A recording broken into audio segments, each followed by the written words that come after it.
Dear students, इस chapter के कुछ लगभग जो इम्पॉर्टेंट डेरिवेशन थे उसको हम तो आप लोगों को करा चुके। तो अब कुछ न्यूमेरिकल्स अब इम्पॉर्टेंट जो है उसको देख लें। मेरे पास चित्रा प्रकाशन की बुक है जो पिछले साल तुम लोगों के यहाँ चल रही थी, तो मैं उसी चित्रा प्रकाशन की बुक से क्वेश्चन सॉल्व कराऊंगा। और क्वेश्चन सॉल्व कराने का तरीका भी उल्टा होगा पीछे से। इसके हम मैक्सिमम क्वेश्चन हम आप लोगों को दे भी चुके हैं, फिर भी हम बाय सीक्वेंस अब एक एक क्वेश्चन कराएंगे। लेकिन एक चीज़ ध्यान देना, यहाँ पर क्वेश्चन नोट करा के सॉल्व करा पाना मुश्किल है, तो हम बहुत आराम से क्वेश्चन इसी वीडियो में बोल दिया करेंगे। मेरे साथ आप लोग वीडियो के साथ क्वेश्चन को आराम से नोट कर लीजिएगा और फिर सॉल्व करिएगा। हम ब्लैक बोर्ड पर क्वेश्चन नोट नहीं करेंगे, बोल दे रहे हैं, आवाज़ सुनकर तुम लोग कॉपी में क्वेश्चन नोट कर लेना और फिर सलूशन देखना। देखो तुम्हारे चित्रा प्रकाशन की बुक में क्वेश्चन नंबर 42 है। क्वेश्चन नोट करो। अब 2 न्यूटन पर कूलाम के वैद्युत क्षेत्र से 2 न्यूटन पर कूलाम के वैद्युत क्षेत्र से 30 अंश के कोण पर रखे 30 अंश के कोण पर रखे 1 कूलाम मीटर आघूर्ण का एक वैद्युत द्विध्रुव रखा गया है। आघूर्ण का एक वैद्युत द्विध्रुव रखा गया है। इस वैद्युत द्विध्रुव पर लगने वाले बलयुग्म की गणना कीजिए। लगने वाले बलयुग्म की गणना कीजिए। हम ऐसे क्वेश्चंस को बोल दिया करेंगे, आप लोग अब कॉपी में नोट कर लीजिएगा। और जिन बच्चों के पास चित्रा प्रकाशन की बुक है उनके बुक का क्वेश्चन नंबर 42 है। और हम इस पेज का फ़ोटो भी भेज देंगे ताकि आप लोगों को, लेकिन वीडियो में जिन लोगों के पास बुक नहीं है वो लोग वीडियो में हम ऐसे आराम से क्वेश्चंस बोल रहे हैं उनसे देखें। देखो हम क्वेश्चंस बोले हैं, तुम्हारे चित्रा प्रकाशन की बुक का क्वेश्चन नंबर 42 है। क्वेश्चंस क्या बोले हैं? 2 न्यूटन पर कूलाम का वैद्युत क्षेत्र। जो वैद्युत क्षेत्र दिया है वो क्या दिया है? क्वेश्चन में वैद्युत क्षेत्र क्या दिया है? वैद्युत क्षेत्र कैपिटल ई है 2 न्यूटन पर कूलाम। 2 न्यूटन पर कूलाम, ये तो वैद्युत क्षेत्र दिया है। फिर कह रहा है वैद्युत क्षेत्र से 30 अंश के कोण पर, कितने अंश के कोण पर? कोण थीटा क्या दिया है? कोण थीटा दिया है 30 डिग्री। फिर आगे देखो क्या कह रहा है? कोण पर 1 कूलाम मीटर आघूर्ण का, 1 coulomb metre, 1 coulomb metre, 1 coulomb metre आघूर्ण का। तो यहाँ पर देखो क्या क्वेश्चन कर रहा है? 1 कूलाम मीटर आघूर्ण का वैद्युत द्विध्रुव है, ये P दिया है, रखा गया है। द्विध्रुव पर लगने वाले बल युग्म की गणना कीजिए। बल युग्म पूछ रहा है। बल युग्म टाउ इज इक्वल टू तुम लोग पढ़े हो PE साइन थीटा। अब क्वेश्चन को पूरा सॉल्व नहीं करेंगे। P का मान दिया है, E का मान दिया है, P का मान 1 दिया है, E का मान 2 दिया है, साइन 30 अंश का मान जानते हो तुम लोग। सॉल्व करने पर जो भी आएगा यही आंसर होगा। क्वेश्चन नंबर 42 में कोई डाउट नहीं। इसी तरीके से क्वेश्चन नंबर 43 देखो क्या है। क्वेश्चन नंबर 43 देखो तुम्हारी बुक में क्या है। 43 भी ऐसे देखो, कह रहा है एक वैद्युत द्विध्रुव है। क्वेश्चन देखो क्या कह रहा है? एक वैद्युत द्विध्रुव 10 के पावर 5 कूलाम प्रति मीटर के वैद्युत क्षेत्र में। क्वेश्चन जरा ध्यान से सुनना। एक वैद्युत द्विध्रुव 10 के पावर 5 न्यूटन पर कूलाम के वैद्युत क्षेत्र में, ये 10 के पावर 5 कूलाम मीटर क्या दिया है, 10 के पावर 5 कूलाम मीटर, 10 के पावर 5 कूलाम मीटर क्या दिया है, कूलाम प्रति मीटर। क्वेश्चन देखो, कह रहा है एक वैद्युत द्विध्रुव 10 के पावर 5 कूलाम प्रति मीटर के वैद्युत क्षेत्र में, ये वैद्युत क्षेत्र दिया है, ये क्या दिया है, वैद्युत क्षेत्र कैपिटल ई। आगे देखो क्या कह रहा है, वैद्युत क्षेत्र में 30 अंश के कोण पर रखा गया है। कोण कितना दिया है, कोण थीटा कितना दिया है, 30 अंश। फिर आगे देखो, और उस पर 6 गुणे 10 के पावर -24, और उस पर 6 गुणे 10 के पावर -24 न्यूटन मीटर, क्या न्यूटन मीटर, 6 गुणे 10 के पावर -24 न्यूटन मीटर का बल आघूर्ण लग रहा है, का बल आघूर्ण लग रहा है। इसका मतलब ये क्या दिया है, बल आघूर्ण। बल आघूर्ण का मतलब क्या दिया है, टाउ। फिर आगे देखो क्या कह रहा है, वैद्युत द्विध्रुव के आघूर्ण की गणना कीजिए। वैद्युत द्विध्रुव का आघूर्ण मतलब P पूछ रहा है। हम लोग एक फार्मूला पढ़े हैं वैद्युत द्विध्रुव के लिए, टाउ इज इक्वल टू क्या, PE sine theta. Tau is equal to क्या, PE साइन थीटा। हमको यही P नहीं मालूम है, P is equal to tau by क्या, E साइन थीटा। जो भी सॉल्व करने पर आएगा आंसर, वही हम लोगों का आंसर होगा। दोनों क्वेश्चन में कोई डाउट नहीं। और जब दोनों क्वेश्चन में कोई डाउट नहीं है तो क्वेश्चन नंबर 44 देखो। क्वेश्चन नंबर 44 अपने बुक का देखो। तुम लोगों के बुक का क्वेश्चन नंबर 44 क्या है, क्वेश्चन नंबर 44। क्वेश्चन नंबर 44 देखो क्या कह रहा है, +1 माइक्रो कूलाम तथा -1 माइक्रो कूलाम के दो बिंदु आवेश। क्वेश्चन को ध्यान से देखना। +1 माइक्रो कूलाम तथा -1 माइक्रो कूलाम के दो बिंदु आवेश एक दूसरे से 2 सेंटीमीटर की दूरी पर स्थित हैं। बहुत बारीकी से क्वेश्चन को समझना। +1 माइक्रो कूलाम और -1 माइक्रो कूलाम के दो बिंदु आवेश एक दूसरे से 2 सेंटीमीटर की दूरी पर स्थित हैं। क्वेश्चन को थोड़ा सा तुम लोगों को समझाने के लिए हम एक फिगर बना रहे हैं। कारा +1 माइक्रो कूलाम और -1 माइक्रो कूलाम के दो बिंदु आवेश कितनी सेंटीमीटर दूरी पर हैं, 2 सेंटीमीटर की दूरी पर। मेरा क्वेश्चन है +1 माइक्रो कूलाम और -1 माइक्रो कूलाम एक दूसरे से 2 सेंटीमीटर की दूरी पर हैं। इसका मतलब ये क्या है, ये एक वैद्युत द्विध्रुव है। वैद्युत द्विध्रुव का डिफिनेशन तो यही बताए थे। ये क्या है, वैद्युत द्विध्रुव है।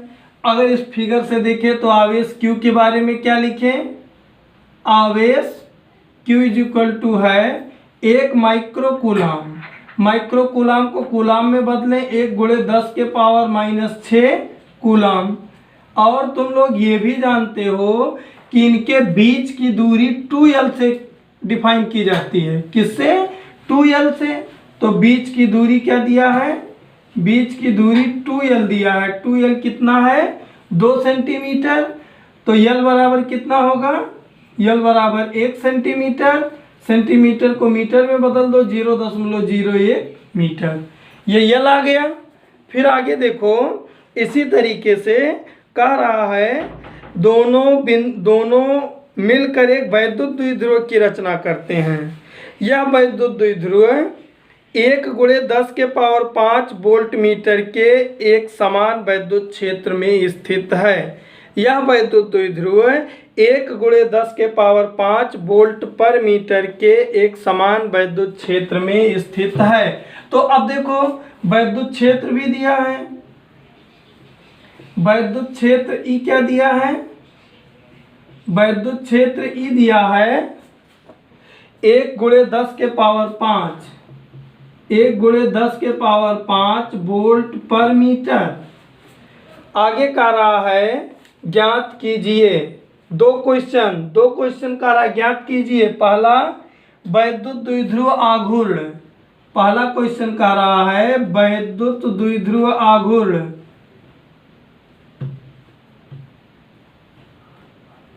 पहला क्वेश्चन है वैद्युत द्विध्रुव आघूर्ण। वैद्युत द्विध्रुव आघूर्ण का मतलब टाउ पूछ रहा है। दूसरा क्वेश्चन कह रहा है वैद्युत द्विध्रुव पर आरोपित अधिकतम बल आघूर्ण। वैद्युत द्विध्रुव आघूर्ण, वैद्युत द्विध्रुव आघूर्ण का मतलब P पूछ रहा है। दूसरा कह रहा है अधिकतम बल आघूर्ण, अधिकतम बल आघूर्ण। दो क्वेश्चन इसी में बना दिया है। क्वेश्चन में अधिकतम बल आघूर्ण का मतलब टाउ मैक्सिमम, अधिकतम बल आघूर्ण का मतलब टाउ मैक्सिमम पूछ रहा है। दो क्वेश्चन पूछ रहा है वैद्युत द्विध्रुव आघूर्ण P और दूसरा क्या अधिकतम बल आघूर्ण। अधिकतम बल आघूर्ण का मतलब टाउ मैक्सिमम। तो ये दो क्वेश्चन इसमें बना दिया है। देखो पहला क्वेश्चन कितना इजी है। वैद्युत द्विध्रुव आघूर्ण P बराबर क्या पढ़े हम लोग, वैद्युत द्विध्रुव आघूर्ण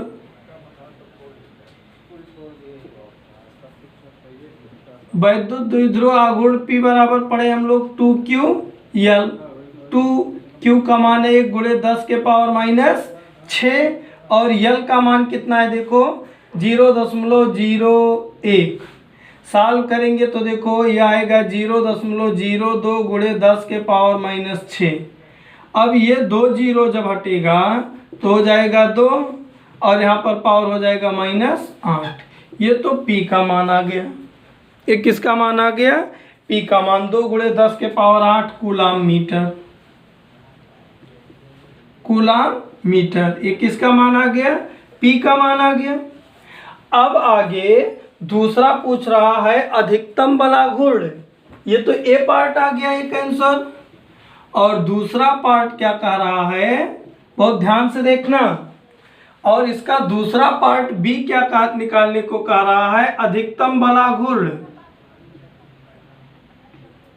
अधिकतम बल आघूर्ण, अधिकतम बल आघूर्ण टाउ बराबर हम लोग जानते हैं tau max is equal to, देखो टाउ इज इक्वल टू हम पढ़े हैं PE sine theta. Tau is equal to क्या पढ़े हैं, PE साइन थीटा। तो जो ये tau is equal to PE sine theta पढ़े हैं, अगर मैक्सिमम चाहिए तो मैक्सिमम के लिए थीटा 90 डिग्री होता है। मैक्सिमम के लिए ये थीटा कितना होता है, 90 डिग्री होता है। और साइन 90 डिग्री की वैल्यू 1 होती है, इसलिए tau maximum is equal to क्या हो जाएगा, tau maximum is equal to हो जाएगा PE।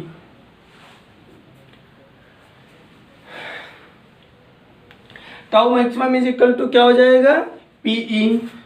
तो tau maximum is equal to, यहां पर ध्यान देना,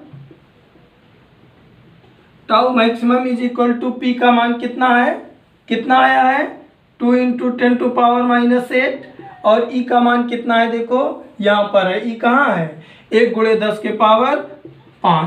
अब इसको सॉल्व करोगे tau max is equal to आएगा 2 × 10⁻+5 -8 10⁻−3। लेकिन ये ध्यान रखना जब टाउ मैक्सिमम पूछेगा तब ये साइन 90 का थीटा का वैल्यू क्या हो जाता है 90 डिग्री, अदरवाइज ये फार्मूला लगाते हैं। ये था तो वैद्युत द्विध्रुव के आघूर्ण का ये 3 क्वेश्चन। इस तरीके से तुम्हारे चित्रा के बुक का 42, 43 और 44 कंप्लीट हुआ। अब हम चल रहे हैं, एक क्वेश्चन 41 है तुम्हारे बुक में, चित्रा प्रकाशन के बुक में क्वेश्चन नंबर 41। चित्रा प्रकाशन की बुक मैक्सिमम लोगों के पास होगी भी, क्योंकि तुम्हारी स्कूलों में पिछले साल ये चली है। क्वेश्चन नंबर 41 देखो, कह रहा है, ध्यान से सुनो क्वेश्चन, जिन लोगों के पास बुक नहीं है वो लोग ध्यान से सुनो और समझो, और इस क्वेश्चन का इमेज भी हम कल डाल देंगे। क्वेश्चन है, दो आवेश प्लस 2.4 माइक्रोकूलाम और माइनस 2.4 माइक्रोकूलाम एक दूसरे से। देखो दो आवेश, क्वेश्चन को ध्यान से सुनो, कह रहा है दो आवेश मतलब Q1 प्लस 2.4 माइक्रोकूलाम। तो अगर हम 2.4 गुणे 10 के पावर माइनस 6 कूलाम लिख दें तो किसी को तकलीफ तो नहीं होना चाहिए। 2 गुणे 10 के पावर माइनस 6 कूलाम लिख दें तो कोई तकलीफ नहीं होना चाहिए। दूसरा आवेश Q2 क्या है, माइनस 2.4 गुणे 10 के पावर माइनस 6 कूलाम। तो शायद तुम लोगों को अब ध्यान आना चाहिए कि ये शायद हो सकता है वैद्युत द्विध्रुव बन जाए। आगे कह रहा है, एक दूसरे से 2.5 गुणे 10 के पावर माइनस 3 मीटर की दूरी पर स्थित है। बीच की दूरी भी दिया है, आवेशों की बीच की दूरी 2l मानते हो, बीच की दूरी क्या, 2l दिया है 2.5 गुणे 10 के पावर माइनस 3 मीटर। और आगे देखो, कारा इस द्विध्रुवक से 0.30 मीटर की दूरी पर निरक्षीय स्थिति में वैद्युत क्षेत्र की तीव्रता ज्ञात कीजिए। देखो ये दूरी दिया है, एक और दूरी देखो जरा याद करो, निरक्षीय स्थिति में ऐसे तो बिंदु लेते हैं, तो ये वाली दूरी दिया है, ये इस दूरी को तुम लोग r मानते हो, क्या मानते हो, r। ये r दिया है 0.30 मीटर, लेकिन किस स्थिति में, निरक्षीय स्थिति में। किस स्थिति में, निरक्षीय स्थिति में यह बिंदु दिया है। कह रहा है वैद्युत क्षेत्र की तीव्रता ज्ञात कीजिए। क्वेश्चन को जरा ध्यान से समझ लो, क्योंकि क्वेश्चन आगे और बड़ा है। देखो ऐसे वैद्युत द्विध्रुव रखा है और निरक्षीय स्थिति में यहाँ कहीं बिंदु निकालना है P, ठीक। तो निरक्षीय स्थिति में वैद्युत क्षेत्र की तीव्रता तुम लोग जानते हो, निरक्षीय स्थिति में वैद्युत क्षेत्र की तीव्रता E होता है 1/4 पाई एप्सिलॉन 0। निरक्षीय स्थिति है P/R3। शायद ये सॉल्व कर लोगे। लेकिन नीचे जरा देखो, फिर से क्वेश्चन आगे बढ़ा दिया है। कह रहा यदि द्विध्रुव को 90 अंश से घुमा दिया जाए, ये तो पहला क्वेश्चन था। दूसरा क्वेश्चन कह रहा है यदि द्विध्रुव को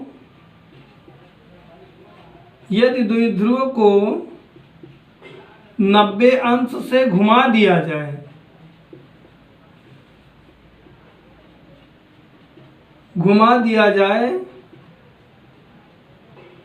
तो वैद्युत क्षेत्र E क्या होगा। क्वेश्चन को बहुत ध्यान से देखना। कारण यदि द्विध्रुव को 90 अंश से घुमा दिया जाए, बहुत बारीकी से समझना। 90 अंश से घुमा देने का मतलब ये मेरा जो द्विध्रुव है इसको घुमा दो, कितने अंश से, 90 अंश से। तो हम एक बाहर फिगर बनाकर समझा रहे हैं। देखो द्विध्रुव यही है, 90 अंश से घुमाने का मतलब क्या, इसको इस पोजीशन में ले आओ, करेक्ट।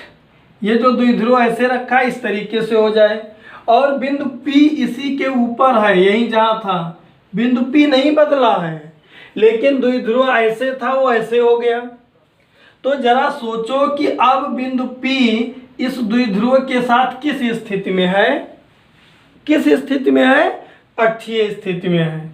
तो कह रहा है जब द्विध्रुव को 90 अंश से घुमा दिया जाए तो वैद्युत क्षेत्र क्या होगा।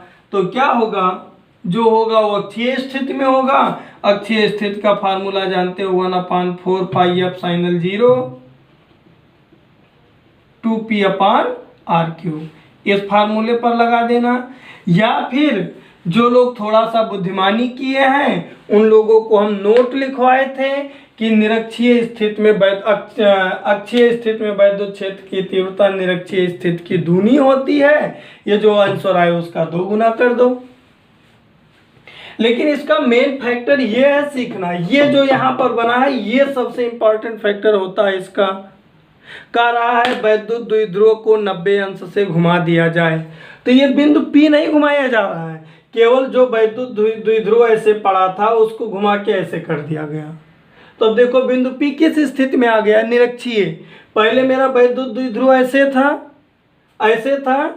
तो निरक्षीय था, लेकिन अब इसको 90 अंश से घुमा दिया गया, मतलब ऐसे कर दिया गया। तो पोजीशन क्या बन गया, अक्षीय बन गया। तो यहाँ पर हम फार्मूला अक्षीय लगा दिए। कोई डाउट नहीं तो अगला क्वेश्चन देखो। अब जब कोई डाउट नहीं है तो अब अगला क्वेश्चन देखो।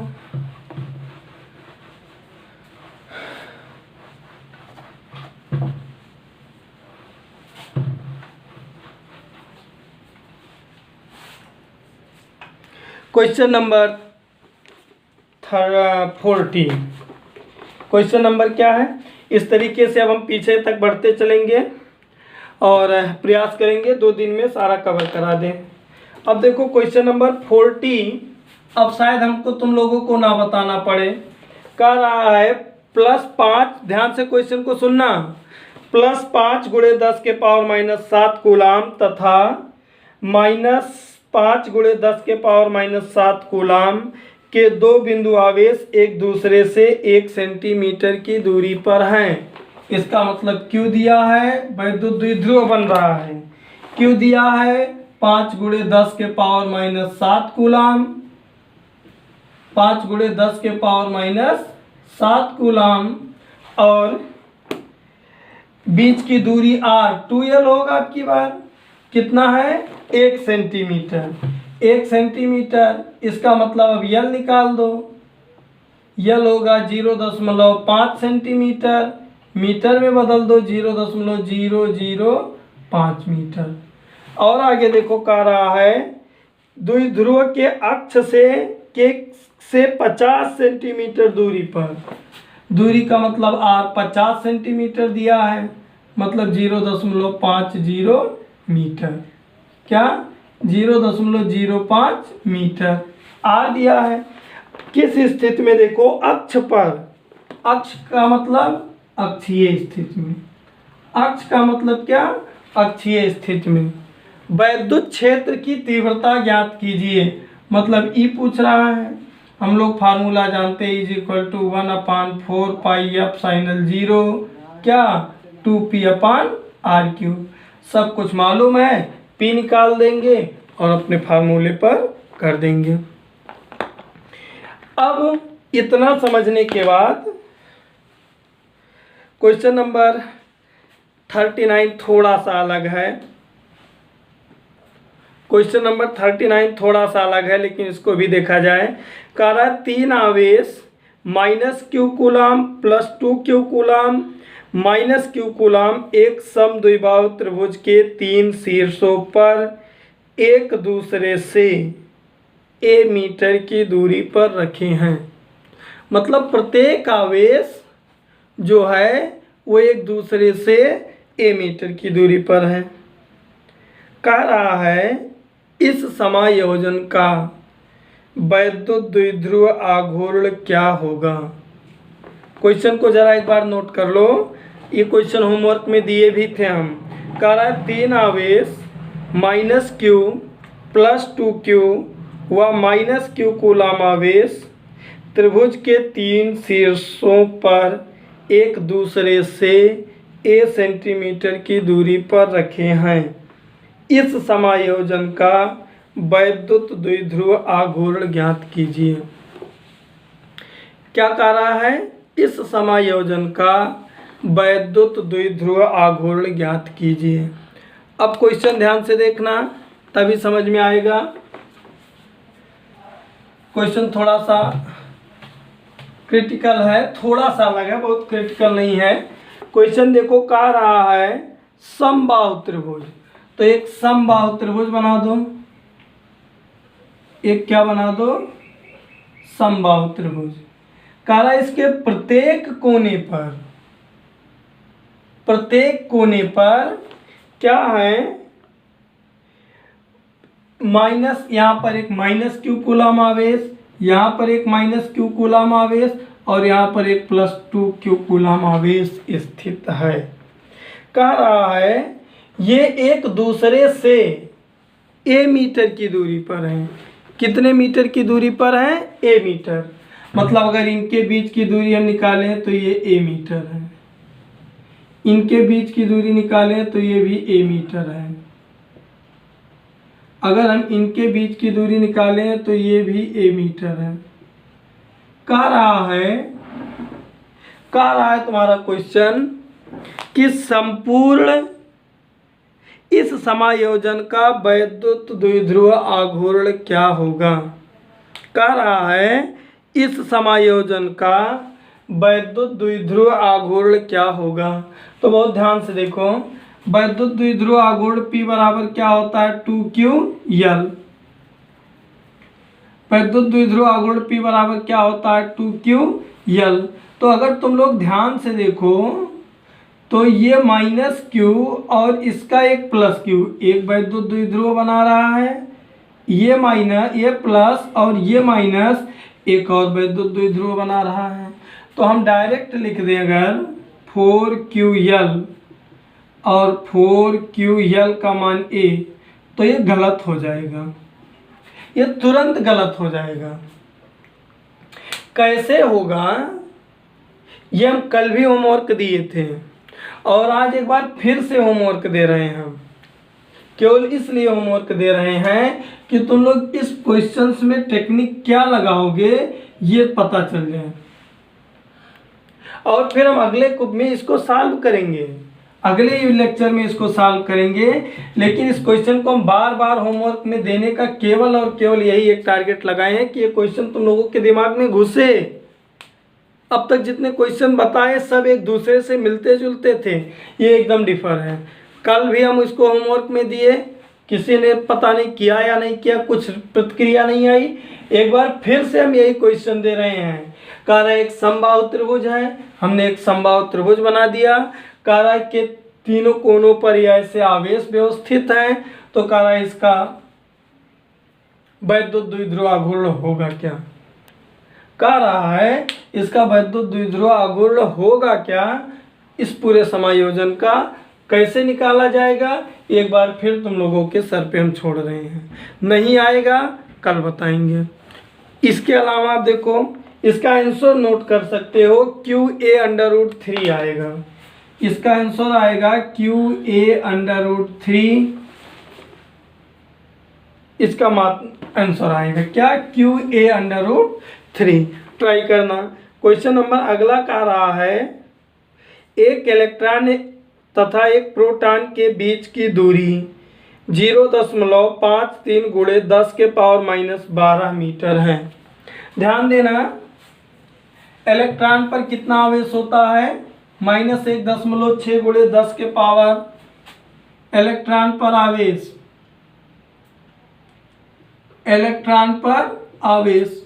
इलेक्ट्रॉन पर जो आवेश होता है वो Q1 मान लिए 1.6 माइनस में 1.6 गुणे 10 के पावर -19 कूलम का ऋण आवेश होता है।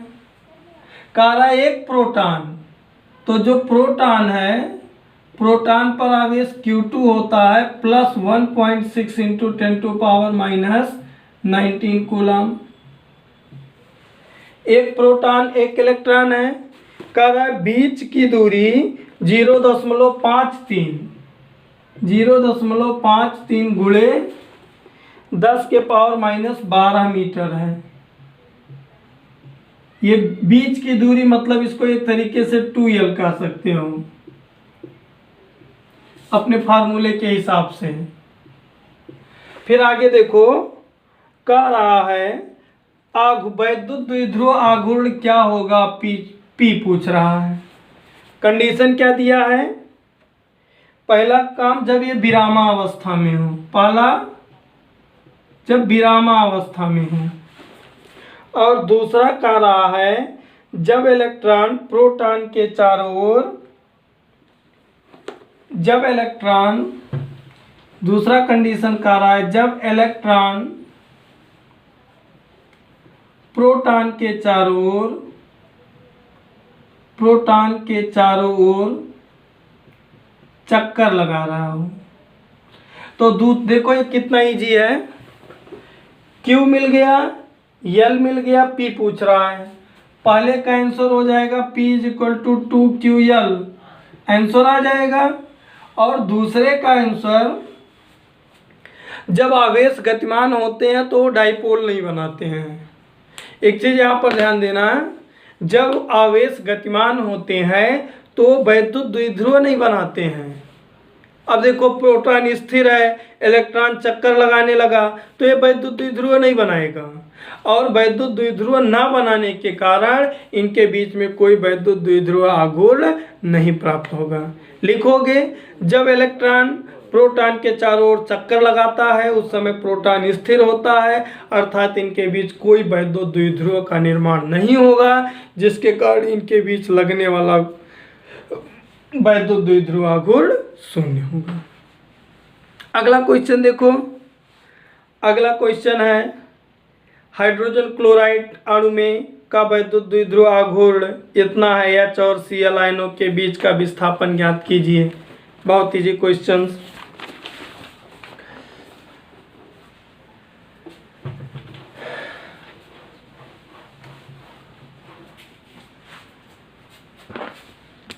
अगला क्वेश्चन है, देखो हाइड्रोजन क्लोराइड अणु के, हाइड्रोजन क्लोराइड अणु के का वैद्युत द्विध्रुव आघूर्ण, वैद्युत द्विध्रुव आघूर्ण का मतलब P कारा P 3.4 × 10⁻³ कूलम मीटर है।